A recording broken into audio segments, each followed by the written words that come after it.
Police বা সরকারি আধিকারিক পরিচয় দিয়ে প্রতারণার কথা শোনা গিয়েছে আকছার, কিন্তু এবার আইনজীবী পরিচয়ে প্রতারণার অভিযোগ, তাও আবার খাস কলকাতা হাইকোর্ট চত্বরেই।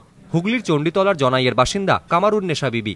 তাঁর দাবি, 11ই মে পথ দুর্ঘটনায় মৃত্যু হয় নাতি শেখ রোহিতের। তার দুর্ঘটনাজনিত বীমা করা ছিল।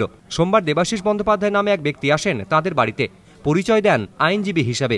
বীমা বাবদ 6 লক্ষ টাকা পেতে সব রকম আইনি সাহায্য করবেন বলে আশ্বাস দেন তিনি। জানান, ফি হিসাবে তাকে দিতে হবে মোট টাকার 5%।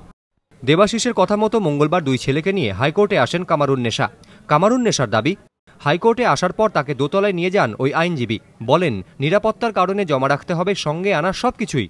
কামারুন্নেসারই একটি ব্যাগে তার সোনার কানের দুল, 2400 টাকা এবং কিছু কাগজপত্র জমা নেন ওই ব্যক্তি। অভিযোগ, বিমার টাকা আনতে যাওয়ার নাম করে টাকা ও গয়না নিয়ে গিয়ে আর ফেরেননি দেবাশিস।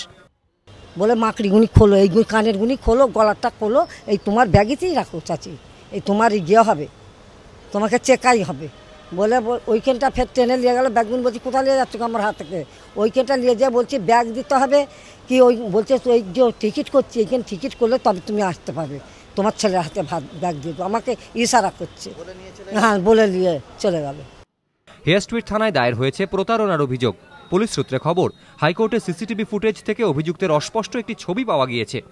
অভিযোগকারিনীর বয়ান অনুযায়ী আঁকানো হচ্ছে স্কেচও। অজরাম মুখোপাধ্যায়, এবিপি আনন্দ, কলকাতা।